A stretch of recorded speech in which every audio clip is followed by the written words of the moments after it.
এবার ব্যাটারি চালিত অটোরিকশার উপর আগাম আয়কর বসাতে চায় এনবিআর।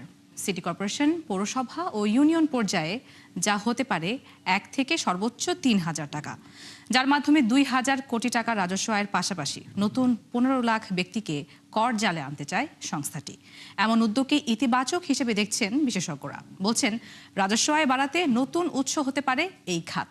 পাশাপাশি গুরুত্ব দিতে হবে কর ফাঁকি বাধেও। মইনুল হাসানের প্রতিবেদন।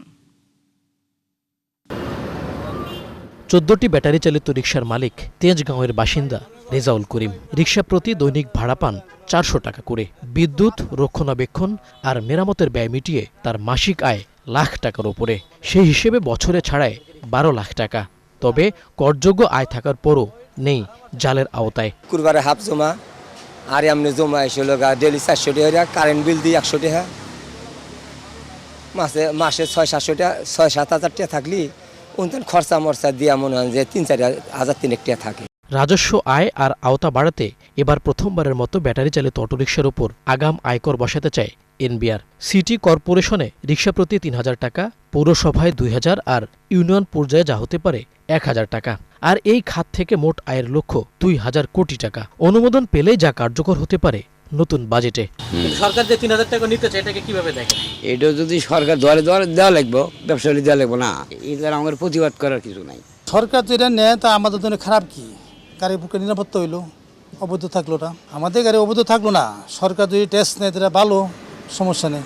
ট্যাক্স আমরা সরকারকে দিতে বাধ্য। ট্যাক্স না দেওয়া রাস্তা গাড়ি চলবো কেমনে, রাস্তা ঠিক করবো কেমনে? নিবন্ধনের বাধ্যবাধকতা না থাকায় অটোরিকশার সঠিক কোনো হিসেব নেই সরকারের কাছে। তবে বেসরকারি গবেষণা সংস্থা সিপিডির হিসেবে দেশে তা প্রায় 60 লাখ, যার 3 ভাগের 1 ভাগই রাজধানী ঢাকায়। যদিও এনবিআর সূত্র বলছে এই সংখ্যা 1 কোটির মতো।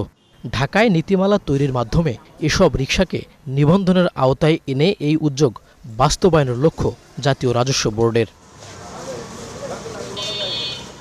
বিশেষজ্ঞরা বলছেন, রাজস্ব আয় বাড়াতে নতুন উৎস হতে পারে এই খাত। পাশাপাশি গুরুত্ব দিতে হবে কর ফাঁকি বন্ধেও। এবং এটা কিছুটা অজনপ্রিয় হবেই, নতুন খাতকে যুক্ত করতে গেলে অজনপ্রিয় হবেই, কিন্তু দেশের বৃহত্তর স্বার্থে রাজস্ব বৃদ্ধির কোনো বিকল্প নেই। এবং সেই জন্য নতুন খাতকে যেমন আনা, যারা কিনা করজালের বাইরে রয়েছে তাদেরকে যেমন অন্তর্ভুক্ত করার দরকার আছে, ঠিক একইভাবে কর ফাঁকি বা কর এড়িয়ে যাওয়ার মতো বিষয়গুলো, সেটাও কিন্তু এনবিআরকে গুরুত্ব দিতে হবে।